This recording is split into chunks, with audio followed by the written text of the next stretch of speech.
Mani lungoni jafombo marwa Crispin Otieno kawuok Isinya kwa Ramogi omiyo wa report kotenre gi masira mar mach mane otimore kogwen ma kawuono kar saa 10 sikund sekondara ma senior chief Nyandusi gwenge ma Kisikocha. Wamedo dhi nyime gi weche manyien.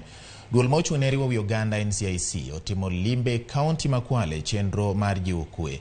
Ka oloso e romo mane obagi kaunti ma Kwale, Commissioner mar NCIC Abdulaziz Farah opuoyo jodak ma e kaunti ma Kwale kuom nyayo Kwee kinde ma jodak dhi nyime gi yudo chenro mopogore tok yiero ma dwe mar 8. Farah olero ni duol mar NCIC chano timo limbe e counties mopogore pachoka mar konyo Uganda chango kaluwore kod weche mag yiero mokalo. Jotelo mag kaunti ma Kwale bende ne oyuoro e romo makamano ka gijiwo sir ne jok mane oyier kendo singo tiyo kanyakla mar bero ngima jodak makono. Ni furaha na tunashukuru pia Mwenyezi Mungu kwamba hakuwa na ghasia yoyote katika kaunti hii. We thank Kenyans for being mature. We have come a long way and we need to propel that forward.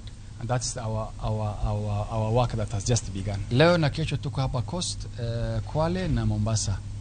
Na tunaendelea. So as I told you, tunaenda Wajir next week. And we will cover all the counties in due course. Wanafanya kazi nzuri na mimi nimewaambia hapa kwa niaba ya mstahiki gavana na serikali ya Kwale kwamba tuko pamoja, tutaungana mkono pale ambapo tunaweza kusaidia kama serikali. Sisi tuko tayari kwa sababu bila amani hakuna maendeleo. Mimi nawaomba viongozi wenzangu ambao tumekuwa elected, tuunganishe wa Kenya, tuunganishe wa Kwale, tuunganishe kina mama sisi tukua tunabaki na ile hasira ya kisiasa tukisema wangu walikuwa huyu na huyu si wangu. Tunataka tu encourage wa Kwale wote wajue yule amekuwa elected kama governor ndio governor wetu, yule amekuwa elected kama president, so that we can see Kenya in a move in one direction.